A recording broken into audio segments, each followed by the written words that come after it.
Muy buenos días.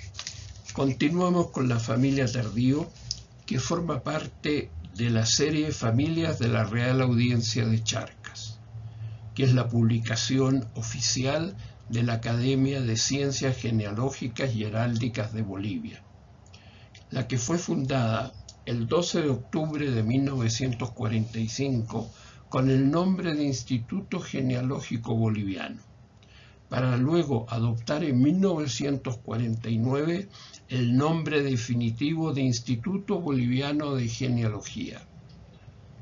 El año 2002 se transformó en academia, adoptando el nombre con el que la conocemos actualmente. Presentamos hoy una reseña biográfica de don Manuel Antonio Tardío del Risco y Agorreta. El retrato que ilustra la diapositiva fue publicada el año 2000 en el número 8 del año cuarto de la revista de la Casa de la Libertad. Para la confección de esta reseña contamos con una buena cantidad de documentos que se encuentran en varios repositorios de Bolivia, Argentina y España, pero especialmente con el contenido de un legajo que nos hizo llegar don Fernando Canelas Tardío, en que se encuentra documentada toda la participación del coronel Tardío durante la Guerra de la Independencia. Agradecemos a Fernando Canelas, descendiente directo del oidor honorario Tardío, por esta gentileza. Hemos dividido en dos partes la biografía.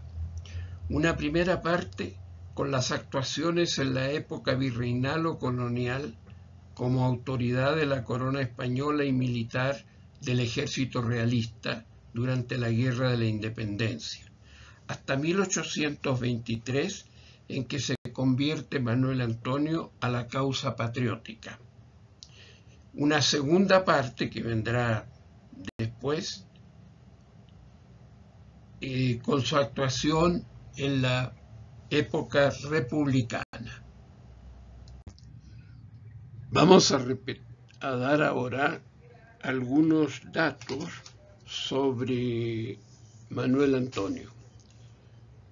Estos datos en realidad han sido publicados por mí ya en varias ocasiones, ¿no? Y se encuentran también en la primera parte de la presentación de la familia Tardío, ¿no? En aquella parte que está colgada también en Facebook y en la página web. Manuel Antonio nació en La Plata y fue bautizado el mismo día en la iglesia de San Miguel el 22 de junio de 1781. Fue hijo legítimo del doctor don Vicente Tardío de Guzmán y de doña Francisca del Risco y Agorreta. Sobre la ascendencia de doña Francisca, vamos a ponerla en la segunda parte de esta entrega, pero ustedes pueden consultarlo también en la web de la Academia y en trabajos míos publicados con anterioridad, ya hace más de 25 años. Quedó huérfano de padre antes de los 4 años. Fue colegial en el Real Colegio Convictorio de San Juan Bautista en La Plata. El 10 de abril de 1621, los jesuitas fundaron el Colegio o Convictorio de San Juan Bautista, que era un internado para residencia de estudiantes laicos que primordialmente venían de fuera de la ciudad. 2 años después adquiriría el título de real por la aprobación y patrocinio del rey de España. Como distintivos, los estudiantes llevaban como honra una beca azul, por lo que también será conocido como el Colegio Azul. Manuel Antonio se dedicó desde muy niño a la carrera literaria, examinándose y aprobando latinidad, retórica y filosofía. Pero tuvo que abandonar antes de los 16 años para dedicarse a otros conocimientos que necesitaría para desempeñar su cargo de alguacil mayor de corte en la Real Audiencia de La Plata. Contrajo matrimonio en Arequipa el 7 de agosto de 1819 con doña Fortunata del Rivero y Beazuaín, la que había sido bautizada en esa ciudad el 23 de enero de 1799 como María Ramona Fortunata. El mismo día, y en la misma iglesia, se casó por poder su primo hermano don Pablo de Segovia del Risco y Agorreta, que era hijo del oidor honorario Juan José de Segovia y de doña Manuela del Risco y Agorreta, ministro tesorero de las Reales Cajas de La Paz, con doña Juana de Rivero y Beazuaín, hermana entera de la esposa de Manuel Antonio. Manuel Antonio falleció en Sucre el 8 de octubre de 1683 a la edad de 82 años, y doña Fortunata falleció en la misma ciudad el 29 de abril de 1864 a los 65 años. Ambos murieron en su casa de la actual calle San Alberto en Sucre.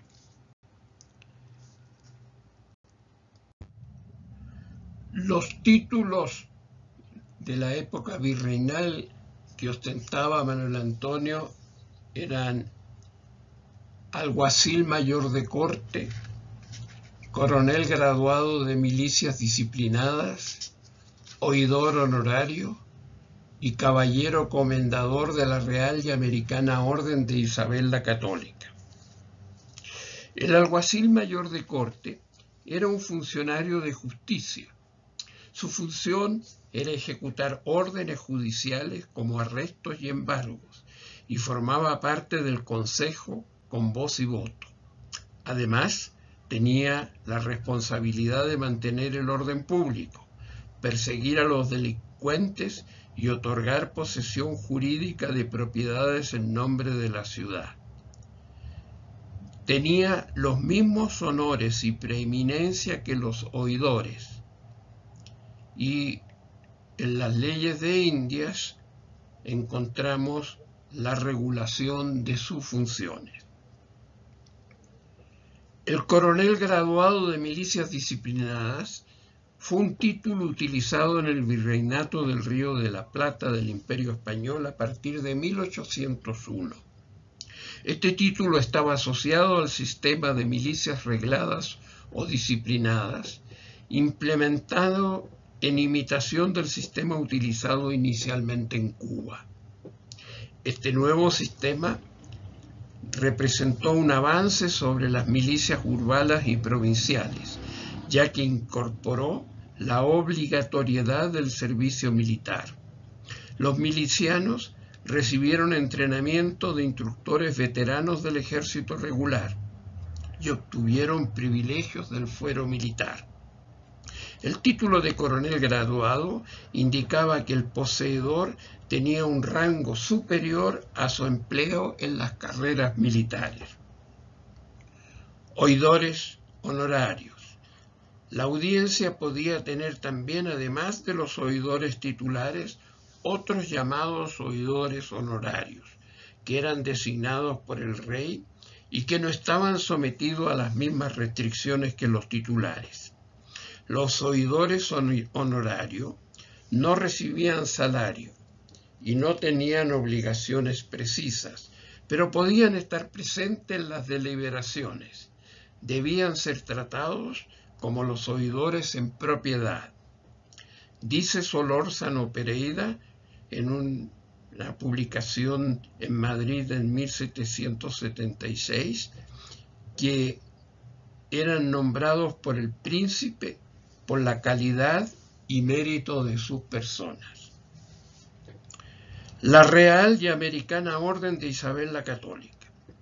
El 25 de marzo de 1815 se publicaba el decreto firmado por Fernando VII en Palacio, el día anterior en que el monarca anunciaba su decisión de crear e instituir una denominada Real Orden Americana de Isabel la Católica, en recuerdo de la grata memoria de la digna reina,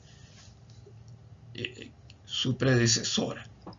El rey expresaba que la finalidad aspiraba a premiar la acrisolada lealtad, el celo patriótico, el desprendimiento y valor en la defensa, conservación de los dominios reales en las Indias. Hagamos un pequeño recuerdo, digo recuerdo porque también esto lo he publicado con anterioridad, por qué Manuel Antonio llega a ser alguacil mayor de corte a la edad de 13 años. En 1795 se lleva a cabo una subasta pública para el puesto de alguacil mayor de corte de la Real Audiencia en la ciudad de La Plata. Doña Francisca presenta una oferta para asegurar el puesto para su hijo don Manuel Antonio, que solo tiene 13 años en ese momento. Doña Francisca obtiene indudablemente la vara porque su postura fue la más conveniente económicamente, y luego doña Francisca del Risco y Agorreta pidió a continuación que la vara les fuera concedida perpetuamente y por juro de heredad, es decir, que fuese heredable a perpetuidad de padres a hijos, petición que le fue otorgada por Real Despacho el 28 de marzo de 1799, con la facultad de nombrar teniente y las demás contenidas en el nombramiento.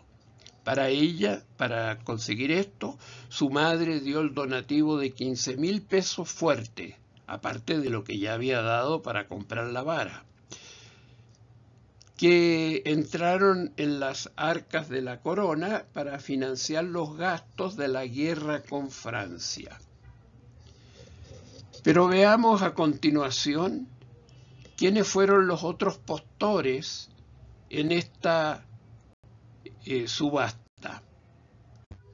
Ciertamente fue una puja bastante difícil, dada la calidad de los postores y, sobre todo, dada la minoridad de edad del postulante, el niño, el adolescente Manuel Antonio. Fueron don Francisco Güemes, quien falleció antes de concluir el proceso. Fue general, coronel de milicias y alguacil mayor del Santo Oficio de la Inquisición de La Plata. Era natural del lugar de Avionzo, en el Valle de Carriedo, en las montañas de Burgos, como se le llamaba en ese tiempo a la provincia de Santander, hoy día Cantabria, España. Hijo legítimo de don Juan de Güemes Gutiérrez y de doña Ángela Gómez Fernández Campero, que ya estaban difuntos. Fue casado con doña Antonia Prudencia Fernández Campero, viuda del licenciado don Joaquín Pérez de Uriondo, con quien tuvo a doña Manuela Francisca de Güemes y Martiarena, que se casó con su tío paterno, don Juan Manuel de Güemes, y a doña Rafaela Antonia de Güemes y Martiarena, casada con don Miguel de Olañeta. Ellas fueron las herederas de don Francisco de Güemes.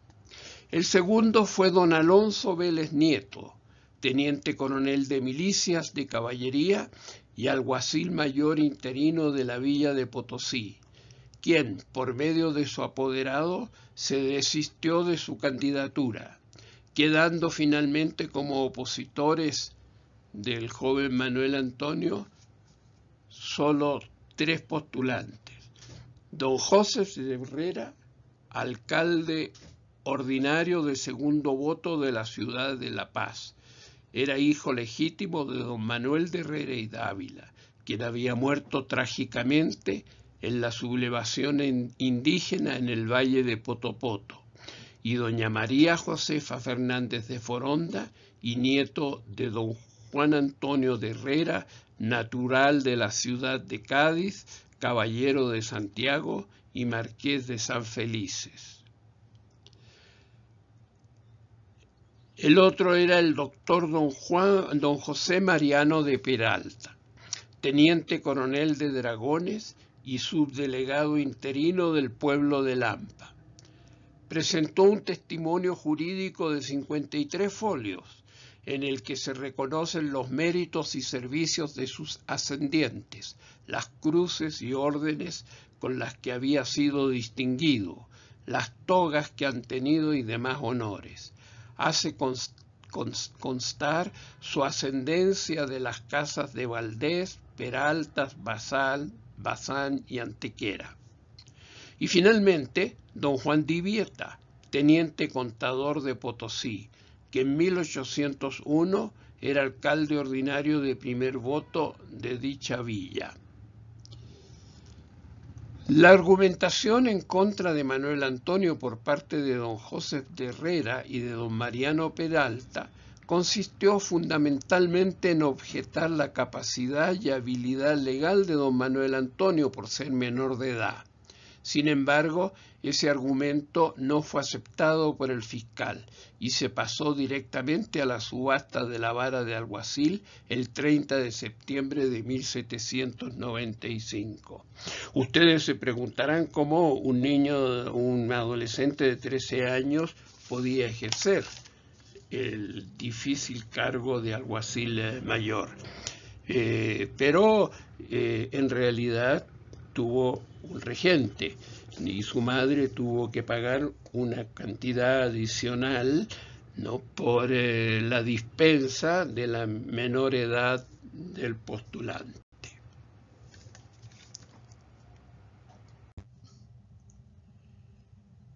Todo lo que acabamos de mostrar con respecto a la subasta para poder comprar la vara de alguacil mayor está publicado en un trabajo de investigación que presenté en España el año 2002 y que fue publicado luego con las actas de la reunión americana que se realiza cada 2 años en distintos países. El año 1998 se realizó en Sucre y se repitió en la misma ciudad el año 2003, con gran asistencia internacional de genealogistas americanos y españoles. El título del trabajo que presenté y que está en este momento colgado desde la página web de la Academia de Genealogía, ¿no?, se titulaba Genealogía de los Riscos Llagorreta, su ascendencia paterna, un enigma resuelto. Esto fue presentado y publicado en las actas de la 11ª Reunión Americana de Genealogía que se realizó en Santiago de Compostela del 10 al 14 de septiembre del 2002 y que tuvimos el honor de leer de forma presencial delante de una gran cantidad de genealogistas, tanto hispanoamericanos, norteamericanos y europeos. Lo que tienen ustedes ahí es la reproducción de la separata del trabajo publicado en las actas que acabo de mencionar. Bueno, entremos ahora en materia. Para situar la participación de Tardío en la época virreinal, recurriremos a la documentación que tenemos en nuestro poder. Pero antes, daremos unas breves pinceladas de lo que ocurría en Chuquisaca en los años 1808 y 1809, con el fin de entender bien el contexto en el que tuvo lugar todo lo acontecido. A mediados de 1808 se recibieron inquietantes noticias desde Europa. La situación era confusa debido a que los ejércitos franceses de Napoleón habían invadido la península ibérica. En marzo, el rey Carlos IV había abdicado en favor de su hijo, el príncipe Fernando, que era príncipe de Asturias, quien fue trasladado inmediatamente a Bayona, al otro lado de la frontera con Francia. Allí fue obligado por Napoleón a renunciar al trono de España en favor de su hermano José Bonaparte. Ante esta situación, en España se formaron juntas provinciales en Cádiz, Sevilla y otras ciudades para proteger los derechos del rey cautivo y ejercer provisionalmente el gobierno en su nombre.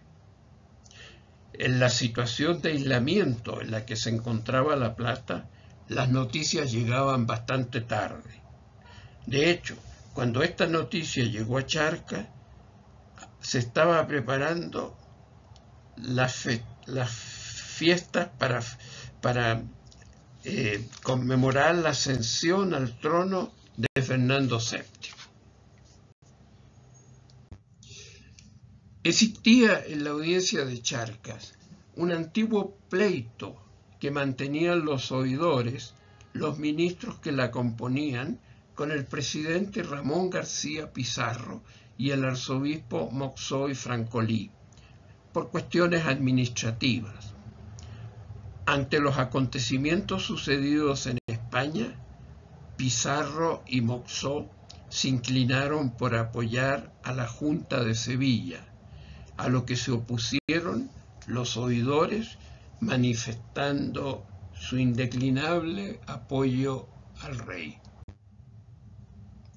Existía también un pequeño grupo de doctores de Charcas, radicales, en los que se destacaban los hermanos Zudáñez, el tucumano Bernardo Monteagudo y Joaquín de Lemoine, que se reunían en conciliábulos secretos y trataron de aprovechar la situación de forma que sirviera para las ideas independentistas que alentaban.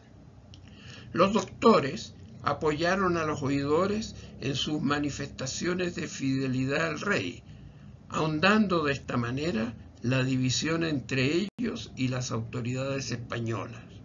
Así, los oidores, que en su mayoría eran peninsulares, acabaron sin percatarse de ello hasta que fue ya muy tarde en el lado de los revolucionarios. La Junta de Sevilla envió a José Manuel Goyeneche a América para buscar apoyo de las autoridades españolas en América ante los acontecimientos en España. Goyeneche llegó a La Plata después de reunirse con el virrey Liniers en Buenos Aires. Sin embargo, los oidores influenciados por los radicales se negaron a reconocer la autoridad de la Junta y acusaron a Goyeneche, a Pizarro y a Moxó de conspirar para entregar las colonias españolas a los portugueses. A pesar de sus esfuerzos, Goyeneche no logró obtener el apoyo que buscaba y entonces continuó su viaje hacia Lima. Esto dejó a las autoridades en La Plata enfrentando el descontento popular y el recelo del pueblo que ya estaba sublevado. En 1809, el claustro de la audiencia se reúne y la situación se agrava, impulsada por los radicales. El 25 de mayo, ante la creencia de que Pizarro era un traidor, los oidores le solicitan su renuncia mediante un oficio. Pizarro responde ordenando la prisión de varios de ellos, a pesar de que existía una ley que prohibía la detención de los oidores, sin una orden expresa del rey, del rey que en ese momento no estaba presente. Jaime Zudáñez es arrestado y llevado a prisión, gritando su ilegalidad por las calles. Esto provoca un levantamiento popular. En medio del tumulto, la casa de Pizarro es invadida y saqueada por la multitud. Como resultado, Pizarro es capturado y la audiencia, bajo el liderazgo de los oidores, toma el control del poder. En 1809, cuando comenzaron las convulsiones en el territorio de la Real Audiencia, el virrey ordenó a Tardío organizar las milicias provinciales. Creó un cuerpo en La Plata denominado del Honor, cuyo objetivo era mantener la fidelidad a Fernando VII y sostener la autoridad de la Real Audiencia. Don Manuel Antonio recibió de manos del presidente, don Ramón García Pizarro, el nombramiento de teniente coronel de dicho cuerpo. Nombró capitanes a distinguidos señores de La Plata: don Manuel Puig, don Manuel Fernández Alonso, don Antonio Real de Azúa y don Joaquín Prudencio Pérez. Además, se ofreció don Manuel Antonio a costear las banderas, portabanderas, 8 cajas de guerras con sus portacajas, bandolera y bastón para el tambor mayor, así como los uniformes y fornituras para todos los soldados que no lo tuvieran o no pudieran costearlos. También se comprometió a estar presto a tomar el fusil cuando fuese preciso, sin distinción, dice, ni etiqueta. Al anochecer del 25 de mayo de 1809, intentó impedir que los revolucionarios tocaran a rebato las campanas de la catedral y cometieran atropellos. Ejecutó las órdenes del presidente y los oidores de la Real Audiencia, exponiendo su vida para evitar que los sublevados ejecutaran a los europeos y saquearan el real erario. De esta manera logró salvar las reales cajas y la vida de algunos soldados sobre los cuales se agolparon en tumulto los amotinados. Veamos cómo describe don Manuel Antonio lo que pasó y cuál fue su actuación en esa terrible noche. Existen varios relatos escritos por don Manuel Antonio sobre los sucesos del 25 de mayo y cuál fue su actuación como alguacil mayor de corte. Todos, con detalles más o detalles menos, son coincidentes. Hay uno que ha merecido nuestra atención y es este folleto que publica en 1894 don Samuel Oropesa con el título de Homenaje al primer grito de la independencia el 25 de mayo de 1809. Otro documento histórico, el año 1894. Don Samuel Oropesa, como ustedes saben, fue un político y estadista boliviano liberal e importante ministro de Educación que nació en Camargo el 12 de enero de 1851 y murió en 1907. El documento que transcribe se encontraba, dice, en el archivo de don Valentín Avesia. El año 2000 volvió a ser publicado, esta vez en el número 8 del año 4 de la revista de la Casa de la Libertad. Se trata de una representación que Tardío escribe con los sucesos y donde hace sus descargos ante el virrey con fecha 26 de agosto de 1809, o sea, casi contemporáneo, ¿no? Un par de meses después. Oropesa, en la introducción de 1894, justifica la publicación con estas palabras: es de todo punto interesante conocer los nimios detalles de cuánto ocurrió en esta famosa fecha y los juicios formados por los mismos actores realistas acerca del magno acontecimiento. Y después de consignar que los relatos de los patriotas ya han sido publicados, relieva la importancia del testimonio de Tardío de la siguiente manera. La información que enseguida se leerá, dice, tiene la inapreciable ventaja de no ser producida de intento o con el deliberado propósito de narrar los acontecimientos del 25. Es un alegato de abogado con otro objetivo principal, pero abundante de enunciaciones que en vivos cuadros nos enseña cuánto pasó en aquella jornada.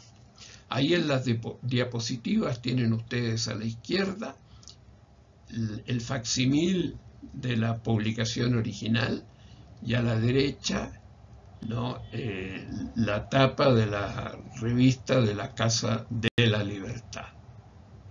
Otra de las fuentes de las que nos vamos a servir es la relación de méritos y servicios, ¿no?, y circunstancias del señor don Manuel Antonio Tardío Llagorreta.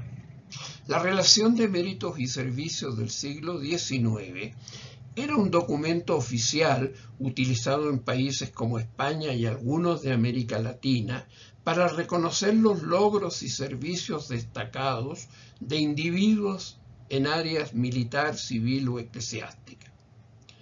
Este documento se empleaba para otorgar ascensos, condecoraciones, pensiones y otros beneficios a aquellos que habían servido de manera sobresaliente a su país o a una institución específica. Se basaba en pruebas documentales y testimonios de superiores o colegas para respaldar los logros y servicios del individuo en cuestión.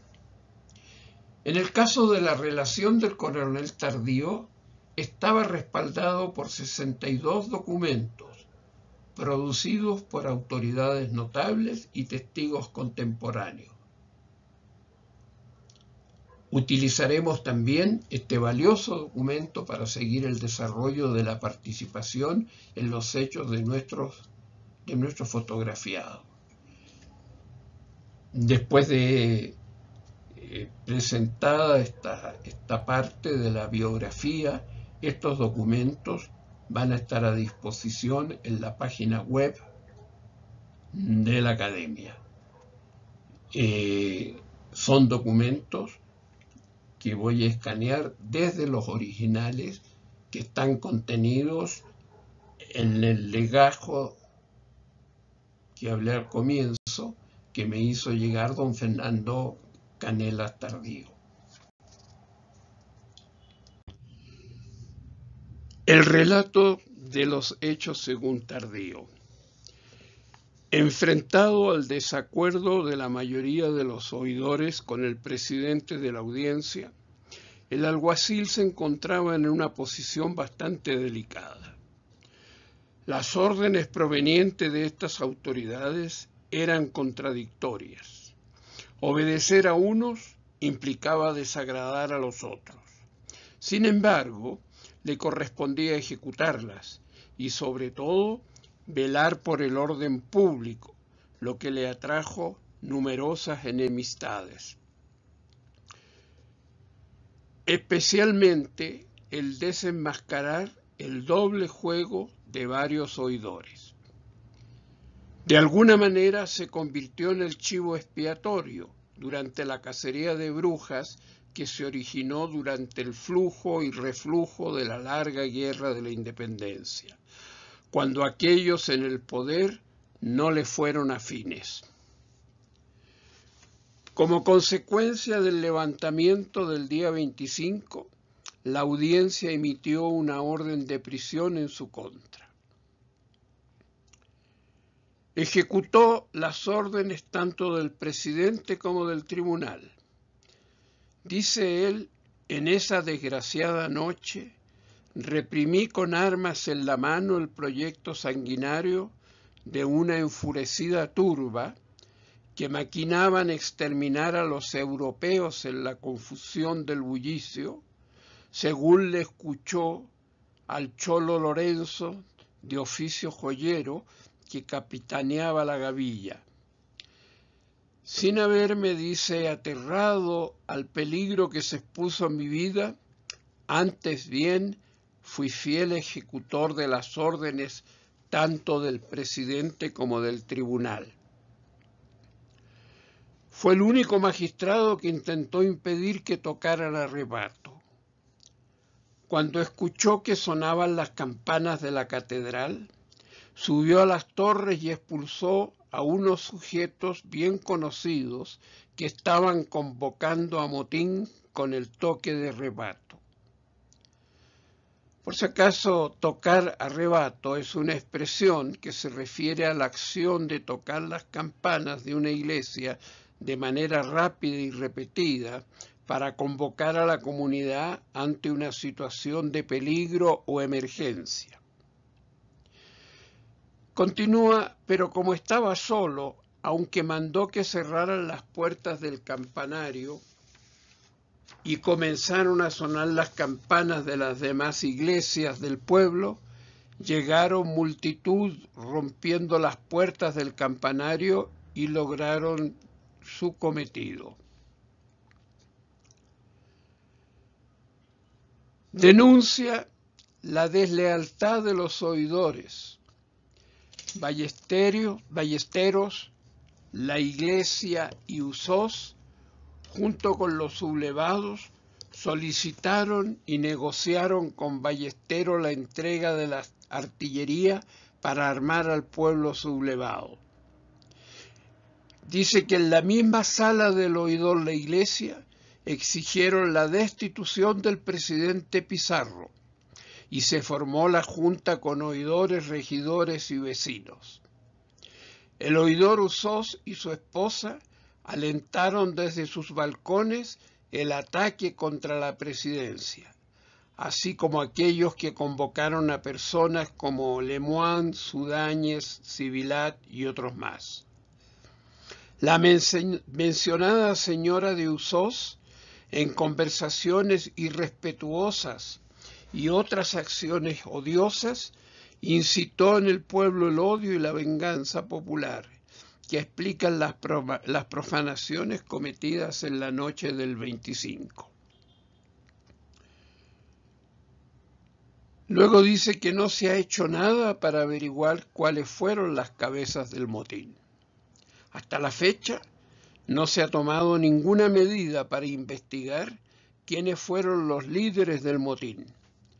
Ningún escrito ha sido presentado hasta ahora para indagar quiénes fueron las cabezas del motín, su origen, sus cómplices y otros aspectos necesarios para esclarecer este delito. Más bien, se ha fabricado un delito al aceptar yo la comisión para arrestar al señor Ballesteros. Luego dice que enfrenta una orden de prisión acusado de ser autor y cómplice de la bulla del 25 de mayo. Así se refieren a la revuelta todo el tiempo, como la bulla. Al conocer esta injusta e ilegal orden de prisión, y sabiendo que en esta ciudad el pueblo común es capaz de cometer las más atroces inhumanidades contra cualquier persona señalada por el tribunal por supuestamente violar sus supuestos privilegios soberanos, decidí emigrar a la Villa Imperial de Potosí. Allí las personas tienen un temperamento muy diferente debido a la diversidad de su educación política. Esto me permitirá dirigir mi defensa con mayor tranquilidad, hacer valer con el debido resguardo que las dos providencias, tanto la del 26 de julio como las del 9 de agosto, son ilegales, incompetentes, atentatorias y violentas, y no deben ser ejecutadas, sino al contrario, deben ser suspendidas por ser contrarias a derecho, según ha dictaminado este gobierno de Potosí. La defensa de Manuel Antonio. Voy a enunciar muy rápidamente los principales argumentos expuestos en el escrito que Tardío envía desde Potosí al virrey el 26 de agosto de 1809, o sea, a solo 3 meses justos de producirse el levantamiento en Chuquisaca. Primero, dice que no existe ningún expediente que pueda afirmar que yo sea autor y cómplice, ya que hasta ahora no se ha iniciado ningún proceso. La audiencia, segundo, en real provisión, considera la conmoción del día 25 como un acto de heroísmo, de lealtad. Por lo tanto, aquellos que podrían ser considerados autores y cómplices no pueden ser considerados delincuentes, dice Tardío con bastante agudeza y ironía, porque a él se lo acusa de ser autor, pero por otro lado recién habían sacado una providencia, ¿no?, librando a los verdaderos autores, diciendo que esto había sido, ¿no?, un acto de heroísmo. Tercero, es notorio que Sudáñez, la hermana del abogado Ulloa, Malavia, el francés José Sivilat, Lemoine, el abogado Michel, el francés Miranda y otros son los verdaderos autores. Es extraño que estén libres y empleados sin comisiones del actual gobierno de Charca, mientras que yo, Tardío, soy el único perseguido y mandado a arrestar como autor y cómplices del disturbio del 25 de mayo. ¿Cuál era el argumento que usaban para declararlo cómplice y autor? Haber ejecutado la orden de arrestar, ¿no?, a Sudáñez, y que lo acusan de que eso hizo que se desencadenara todo lo que ocurrió el 25. Cuarto, el doctor Mariano Fariña y otros vinieron a esta villa después del disturbio, y a pesar de ser requeridos por real provisión requisitoria de la audiencia para ser arrestados por ser autores del tumulto del 25 de mayo, hemos visto otra real provisión que he enviado a vuestra excelencia, le dice al virrey, por un correo extraordinario a mi costa, en la que se le declaró libre de toda mala nota. Esto es una prueba poderosa de que los mandamientos de prisión no están fundamentados en méritos ni en justicia, sino pura arbitrariedad del poder abusivo. Quinto, según consta en el auto en que la Real Audiencia reasumió el mando de la provincia, los acontecimientos del 25 se originaron por las providencias mal dirigidas del señor presidente Pizarro, lo que equivale a declararlo culpable de los sucesos y al mismo tiempo declarar cómplice a sus asesores. Por lo tanto, no puede constar en ningún expediente que yo sea actor y cómplice de la conmoción que tiene otros autores muy diversos. Sexto, si se me considera autor y cómplice de la conmoción como se ha atribuido a los oficiales García y Bianchi, por el hecho de que las prisiones que ellos llevaron a cabo dieron origen a la conmoción popular, no puede haber mayor injusticia ni más escándalo, ya que va en contra de la justicia y el derecho. Séptimo, no puedo ser privado de mi cargo de alguacil mayor de corte, que ostento por real cédula dada en Aranjuez el 28 de marzo de 1799, la cual se amplió por título de juro de heredad, que contempla, entre otros privilegios, 3 que son muy importantes. 1. Que en ningún caso, ni por ningún delito cometido por los propietarios, puedan perder este cargo, excepto por herejía, lesa majestad o pecado nefando. Segundo, que si en algún momento por cualquier motivo se presentara un litigio sobre el uso y el ejercicio de este cargo, los fiscales y ministros de esa Real Audiencia deberán defenderlo a expensa de la Real Hacienda hasta dejarlo en posesión pacífica. Y tercero, que a pesar de cualquier disputa pendiente que pueda surgir, Vuestra Excelencia está encargada de garantizarme el salario, los honores y todo lo correspondiente a este cargo. En vista entonces de la orden de prisión contra el alguacil Tardío, que le habían encomendado detenerlo al alcalde de primer voto el viernes 28 y que debía ejecutarse el sábado 29, tuvo que escapar esa noche de su casa y trasladarse a Potosí para ponerse a las órdenes del intendente Sanz. En efecto, allí estuvo protegido y puso su integridad a salvo.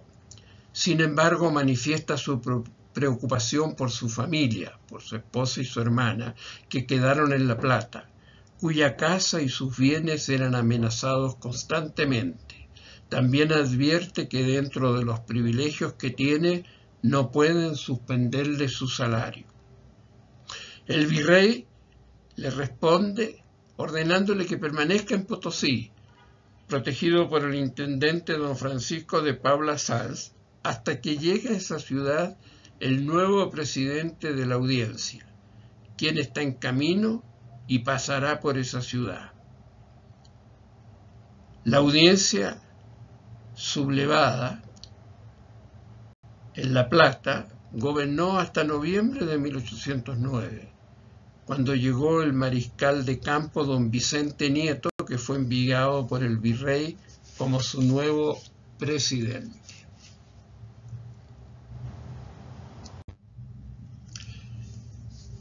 Entonces, volvió a La Plata el 22 de diciembre de 1809 en compañía del presidente Nieto, quien le confió importantes encargos que dice que cumplió a cabalidad, según consta en una nota de agradecimiento que le envía el presidente Nieto el 28 de abril de 1810. En febrero de 1810, los cabecillas fueron arrestados. Ahí Manuel Sudáñez, que murió en la prisión, y Monteagudo, que fugó para seguir su labor de subversión. La batalla de Suipacha, librada el 7 de noviembre de 1810, fue un enfrentamiento armado durante la primera expedición auxiliadora del Alto Perú, cerca de Tupiza. El ejército auxiliar, enviado por la primera Junta de Gobierno en Buenos Aires, derrotó al ejército real del Perú. Como resultado, el ejército realista perdió sus cañones, armas, municiones y se desintegró por completo. La victoria fortaleció moralmente al ejército del norte y llevó al pronunciamiento de las 4 provincias del Alto Perú a favor de las autoridades rioplatenses. En consecuencia, la ciudad de Potosí apresó a su gobernador Francisco de Paula Sanz el 10 de noviembre de 1810. Derrotado Vicente Nieto por el ejército auxiliar del Perú en Suipacha el 7 de noviembre de 1810, y llegada la noticia a La Plata, el pueblo se amotinó con desenfrenada violencia.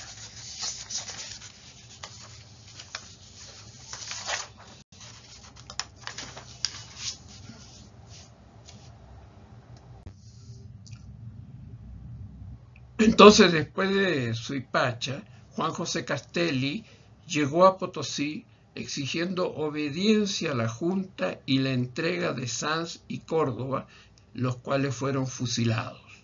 Estableció su gobierno en Chuquisaca y lideró el cambio en el Alto Perú. Aunque recibió apoyo, sabía que gran parte de la aristocracia lo respaldaba por temor.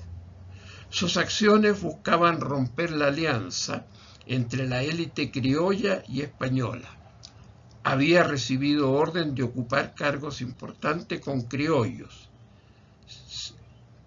Sanz retrasó su partida, pero fue arrestado por orden del cabildo, ¿no? Y fusilado, como dije antes.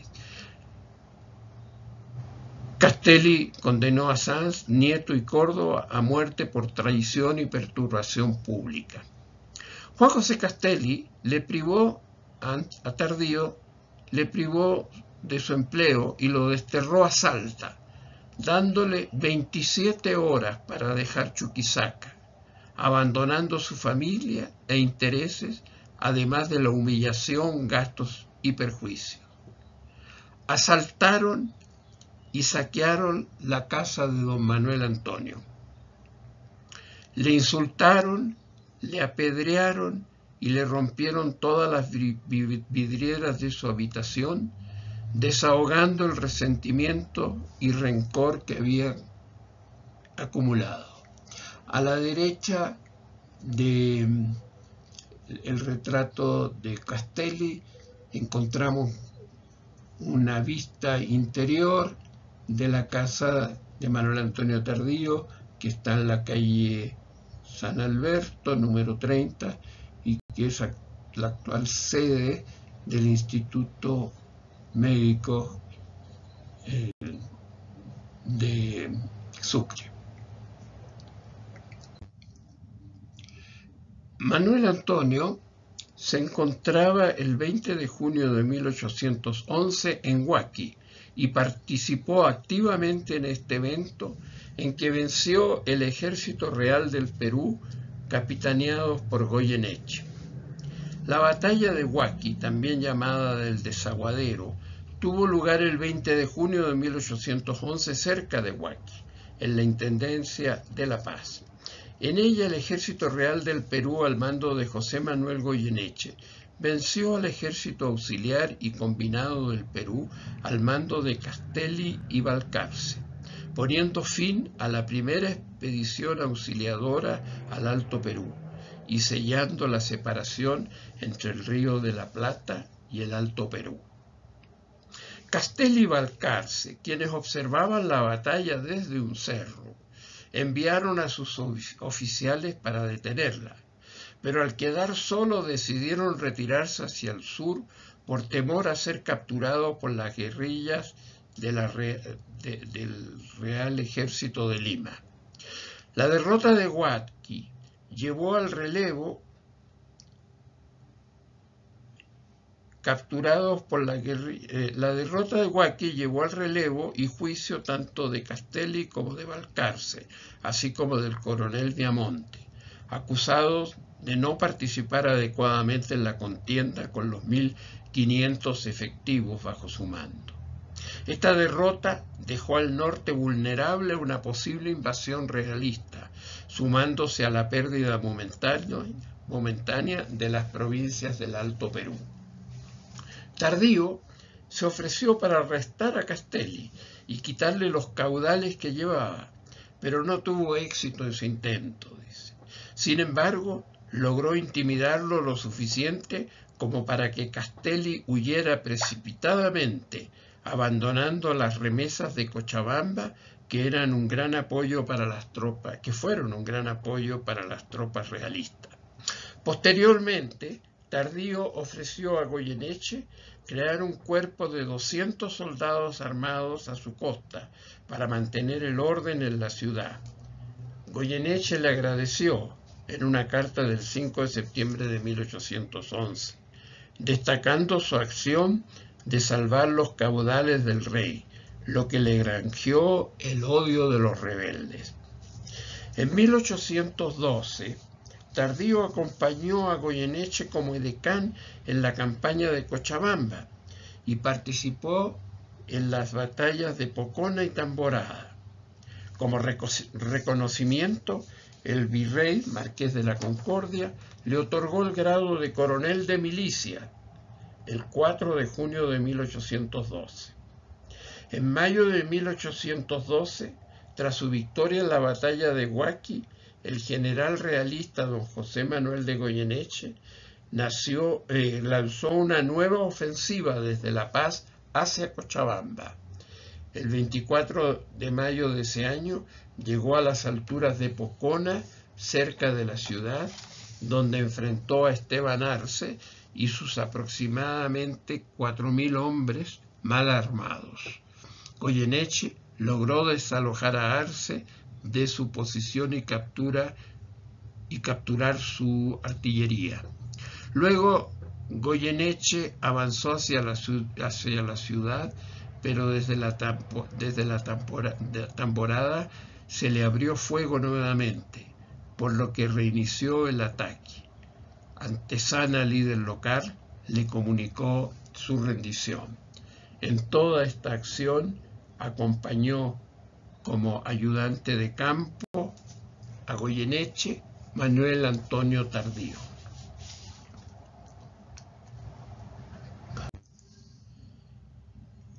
José Fernando de Abascal y Sousa fue virrey del Perú entre 1806 y 1816. Durante su mandato enfrentó desafíos como la resistencia a la ocupación napoleónica y los movimientos independentistas. En 1812 fue nombrado primer marqués de la Concordia Española del Perú en reconocimiento a su lealtad a la corona española. Su gestión fue controvertida, pero influyente en la historia colonial del Perú. Tras la batalla de Salta, el 2 de marzo de 1813, Ramírez Orozco, que había sido nombrado por Goyeneche, entregó el mando al cabildo y abandonó Chuquisaca, que el 9 de marzo de 1813 volvió a pronunciarse por la revolución, quedando Esteban Agustín Gascón como presidente provisional.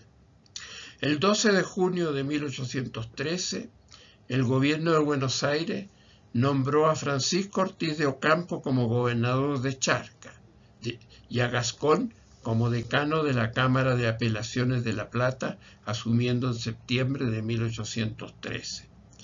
Tardío, por estas nuevas autoridades, fue despojado del cargo de alguacil mayor, y cuando Ocampo trató de remitir a varios realistas a Buenos Aires, entre ellos a Manuel Antonio, este fugó escalando los muros de su casa y anduvo mucho tiempo, dice, oculto y errante por los montes a 5 leguas de la ciudad, a pie, sin ropa, sin cama y sin más mantenimiento que el que le proporcionó la providencia. Sus bienes y su casa fueron embargados, y su madre y su hermana fueron arrojadas con violencias de la casa, después de haberle sacado a su padre 3.000 pesos de contribución, entre comillas. Aquí tenemos de nuevo 2 fotos tomadas por mí de la casa de los Tardíos en la calle San Alberto número 30 y que hoy es sede del Instituto Médico. Con respecto a esto, veamos lo que escribe nuestro académico, el doctor Luna Orozco, Javier Luna Orozco. Dice: un hito importante en la historia de la medicina nacional constituye sin lugar a dudas la fundación del Instituto Médico de Sucre, llevado a cabo el 3 de febrero de 1895 como homenaje al gran mariscal de Ayacucho en la celebración del primer centenario de su nacimiento. 5 prestigiosos médicos, todos ellos profesores de la Facultad de Medicina, reinstalada el 1 de febrero de 1892, tomaron para sí la responsabilidad de llevar adelante el instituto, que en buenas cuentas prohijaba a una facultad muy pobremente dotada, situándolo en un local adecuado con biblioteca, material científico y laboratorios proporcionados en gran parte por sus propios fundadores. Ellos fueron los doctores Valentina Besia, Gerardo Vaca Guzmán, Cupertino Arteaga, Ángel Ponce y Manuel Cuéllar. Este último, hijo de Manuel Asensio Cuéllar, uno de los 3 médicos que junto con Miguel Luna y Carlos Augusto Torralli tuvieron el privilegio de asistir al mariscal Antonio José de Sucre, herido en un brazo como consecuencia del atentado que sufriera el 18 de abril de 1928 en el cuartel de San Francisco, de donde sería trasladado por varias manos amigas a la casa particular de la familia Tardío, o sea, esta casa, situada a media cuadra y que con el correr del tiempo, extraña coincidencia, se convertiría precisamente en la sede del Instituto Médico de Sucre.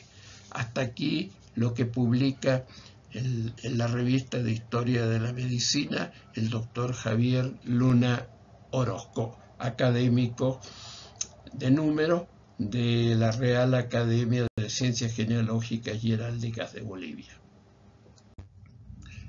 Después de las derrotas del ejército realista del Alto Perú en Tucumán y Salta contra el ejército del norte de las Provincias Unidas del Río de la Plata, comandado por Manuel Belgrano, Joaquín de la Pezuela sucedió a José Manuel de Goyeneche como comandante realista. Tras obtener información sobre refuerzos para Belgrano, Pezuela lo enfrentó en la batalla de Vilcapugio, el 1 de octubre. Y aunque inicialmente parecía derrotado, su contraataque sorpresivo le dio la victoria. Posteriormente, en la batalla de Ayohuma, el 14 de noviembre de 1813, Pezuela volvió a enfrentar al ejército del norte, liderado por Belgrano, y le infligió una segunda derrota, poniendo fin a la segunda expedición invasora al Alto Perú. Manuel Antonio entonces regresó a Chuquisaca, donde obtuvo diferentes comisiones honrosas, y entre ellas la de ser vocal de la Junta Militar de Purificación, institución que, a imitación de lo que se hacía en España, tenía por misión llamar a declaraciones y establecer quiénes eran y quién habían sido leales al virreinato de Lima y por lo tanto a la corona española, y quiénes fueron y eran partidarios del gobierno de Buenos Aires y a las ideas de independencia. También al poco tiempo fue nombrado coronel y comandante de vecinos voluntarios distinguidos de la ciudad, cargo que sirvió sin sueldo ni gratificación, dice, a las fatigas, saliendo continuamente a las expediciones que se realizaron. El coronel Tardío actuó como edecán de Miguel Tacón Rosique en la acción de Carretas. Mientras los realistas recuperaban extensas regiones hasta Jujuy, la revolución patriota en el Cusco volvió a generar intranquilidad en la zona. Pezuela se retiró con sus tropas para evitar ser envuelto y envió a Ramírez a recobrar la ciudad a principios de 1815. Mientras tanto, Tacón, como presidente interino de la audiencia de Charcas, persiguió a varias partidas rebeldes, acompañado de Manuel Antonio Tardío, y las derrotó el 4 de abril en el Cerro de las Carretas. Sin embargo, poco después, el general argentino Juan José Rondó volvió a ocupar Potosí. Como consecuencia de esta derrota Tardío se retiró a la villa de Oruro por el mes de abril de 1815, combatiendo a su paso al enemigo que lo seguía, y durante los 8 meses que residió en esta villa sin sueldo alguno, dice que sufrió las necesidades y privaciones que eran consiguientes. A dicha villa concurrió por sus propios medios, armas y caballos, y por cuantos medios le fueron posibles para la defensa de lo que llama la sagrada causa del rey, por cuyos méritos y constante fidelidad el general, con la aprobación del virrey, le concedió el escudo con que se distinguía a los beneméritos emigrados y fieles vasallos de su majestad. Al mismo tiempo, su familia en Chuquisaca fue perseguida, su casa una vez más saqueada y ocupada por partidas enemigas, que se apoderaron de todos sus intereses, robando y sacando de los monasterios y casas extrañas en donde para mayor seguridad se había puesto la plata labrada, las alhajas, baúles de ropa, papeles de importancia, una tienda de comercio completamente surtida, una partida de paños de la Real Fábrica que habían costado 12.000 pesos, y todo el ajuar de una casa de familia opulenta. En la misma acción le arruinaron la hacienda de Ñuchu, con todos sus frutos, ganados y herramientas, y los ingenios de Chaca en la villa de Potosí, con sus ruedas, ejes y utensilios, que costaron 60.000 pesos y que hoy día, sin gente para la mitad, se encuentran parados sin producir utilidad ninguna, debiendo, sin embargo, pagar al que los cuida. La misma suerte sufrieron los otros ingenios de su propiedad, de Chifloyos y Huanchaca, con sus minas en la doctrina de Tomave. Fueron otras de las pérdidas.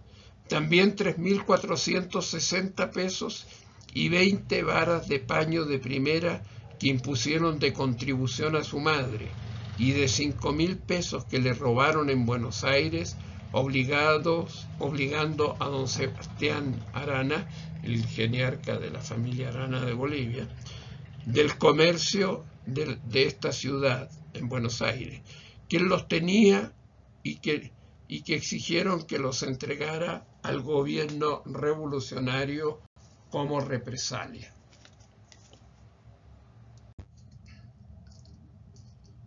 Después de la victoria de los realistas en la batalla de Viloma el 29 de noviembre de 1815 sobre el ejército del norte, que era el ejército de las Provincias Unidas del Río de la Plata, bajo el mando de Rondó, Tardío regresó a Chuquisaca.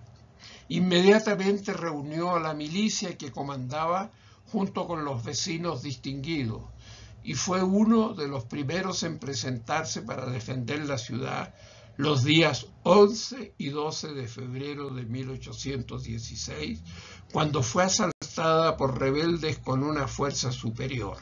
A pesar de la superioridad numérica del enemigo, resistieron con valor, combatiendo como verdaderos soldados, dice, y costeando la milicia por su propia cuenta. El 11 de julio de 1810, Asensio Padilla atacó por segunda vez Chuquisaca, pero fue repelido por Tardío y la milicia. Tardío, con su sable en mano, persiguió a los atacantes hasta 2 leguas de la ciudad, causando bajas y heridos y capturando varios prisioneros, así como armas y cabalgaduras. Además, logró salvar al teniente don Manuel López, quien estaba en manos del enemigo después de caerse de su caballo. También recuperó armas y cabalgaduras perdidas por el escuadrón de La Laguna en el enfrentamiento con Asensio Padilla y Juan Azurduy. Miguel Tacón, con 2000 hombres distribuidos en 3 batallones, 2 escuadrones y 2 piezas de artillería, avanzó desde Chuquisaca en busca de Padilla, mientras que Manuel Antonio lo acompañó como ayudante de campo de manera voluntaria. El coronel Laera, bajo el mando de Tacón, venció a Padilla en Tarabuco y lo persiguió hacia la laguna, donde se encontró con las fuerzas de Aguilera. Tras 3 días de persecución, el 13 de septiembre de 1816, se produjo la batalla de la Laguna, con la victoria realista y la muerte de Manuel Asensio Padilla el 14 de septiembre en el pueblo de Villar, a manos de Aguilera. Juan Azurduy logró escapar herida hacia el valle de Segura. Las fuerzas de Aguilera infligieron importantes bajas, matando a 700 guerrilleros y ejecutando a 76 prisioneros. Tacón fue nombrado gobernador e intendente de Potosí. El 21 de mayo de 1817, el coronel Gregorio Araoz Lamadrid acomete con fuerza superior sorpresivamente la ciudad de La Plata. Tardío, que desde su vuelta a Chuquisaca se había vuelto a encuartelar con los vecinos distinguidos de su cuerpo, turnándose con los pocos oficiales de plana mayor en todas las rondas y fatigas, fue nombrado por el presidente su ayudante de campo. Habiendo comenzado el fuego cruzado por ambas partes, fue destinado para desalojar un crecido número de enemigos que, deslizándose de casa en casa por los tejados, se habían introducido hasta la suya en la calle San Alberto, con el objeto de saquearla y posicionarse en las ventanas para batir las 2 trincheras que había en sus inmediaciones. Ejecutó esta orden con éxito con pocos soldados, dando de baja a un oficial enemigo, hiriendo a varios y tomando un rifle y una carabina que entregó al gobierno. Percatándose que no había instrumentos, medicinas, vendas ni hilos con que curar a los heridos, fue con una corta partida al hospital de Santa Bárbara, que está distante a 3 cuadras de la plaza y a 2 de la trinchera, a obtener dichos productos. Los días sucesivos fue comisionado para salir de descubierta y observación del enemigo inmediato hasta 2 leguas de distancia de la ciudad, y después de reiniciado el encuartelamiento, hizo el mismo servicio que los oficiales asalariados. El año 1817 termina la actuación que se encuentra documentada del alguacil mayor de corte, don Manuel Antonio Tardío del Risco y Agorreta. Sabemos que el año 1819 se encontraba en Arequipa para casarse con una de la familia Rivero, cuyo padre, el coronel arequipeño don Manuel José de Rivero y Araníbar, fue un prócer del Perú, patriota y perseguido desde el inicio de la gesta libertaria, a pesar de que él formaba parte de las autoridades de la corona española.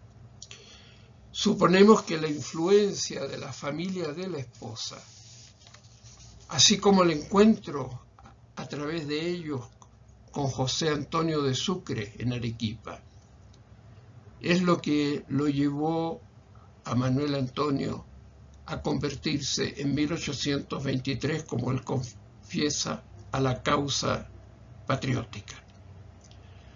La familia Rivero fue el gran anfitrión del mariscal durante su permanencia en esta ciudad. Sabemos por las crónicas de Arequipa que también Bolívar en 1825 se alojó en la propiedad de la familia Rivero, ubicada en la 3ª cuadra, dice, de la calle Mercaderes, y que en su honor se organizaron fastuosas recepciones que durante muchos años quedaron en el recuerdo de sus habitantes muy conservadores. A ellas asistió la élite de la sociedad local. Hasta aquí entonces esta charla en que he ido siguiendo rigurosamente el documento de méritos y servicios de Manuel Antonio. La próxima entrega será sobre las actuaciones de Manuel Antonio ya en la República, donde Sucre lo llevó con él y desde la primera hora le confió muy importantes comisiones. Y la amistad que surgió entre ambos, seguramente por intermedio de la familia de doña Fortunata de Rivero y Vega Soaíl, la esposa de Manuel Antonio, peruana arequipeña, como hemos dicho. Manuel Antonio, ¿no?, es quien lo rescata cuando el atentado del regimiento de San Francisco, y lo lleva a su casa, que está por la calle San Alberto, a unos metros, para que se recuperara de sus heridas. Y luego, ¿no?, según distintas versiones, ¿no?, lo lleva a convalecer en su hacienda de Ñucho. Hay 3 Ñuchos en Sucre, ya hablaremos de ello.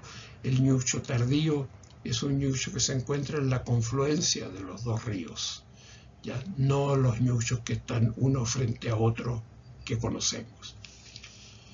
Dejaré en una diapositiva a continuación el link de la página web de la Academia de Ciencias Genealógicas y Heráldicas de Bolivia y la forma de conectarse por Facebook con las respectivas páginas, donde estará colgado este video, que es pregrabado, como ustedes se habrán dado cuenta. Hasta luego y hasta la próxima entrega.